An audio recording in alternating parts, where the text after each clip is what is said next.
اعوذ باللہ من الشیطان الرجیم بسم اللہ الرحمن الرحیم۔ ابو سعید خدری رضی اللہ تعالیٰ عنہ کہتے ہیں کہ رسول اللہ صلی اللہ علیہ وآلہ وسلم نے فرمایا، کوئی شخص اپنے آپ کو حقیر نہ جانے۔ لوگوں نے عرض کیا، اللہ کے رسول، ہم میں سے کوئی اپنے آپ کو کیسے حقیر جانتا ہے؟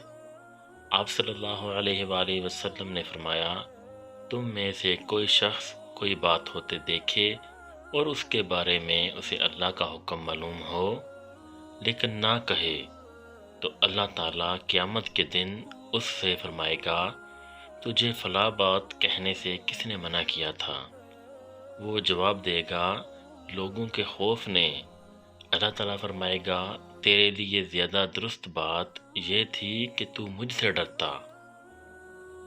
ایک اور حدیث میں حضرت جریر بن عبداللہ رضی اللہ تعالیٰ عنہ کہتے ہیں کہ رسول اللہ صلی اللہ علیہ وآلہ وسلم نے فرمایا، جس قوم میں گناہوں کا ارتکاب ہوتا ہے اور ان میں ایسے زور آور لوگ ہوں جو انہیں روک سکتے ہوں لیکن وہ نہ روکیں، تو اللہ تعالیٰ سب کو اپنے عذاب میں گرفتار کر لیتا ہے۔ سبحان اللہ۔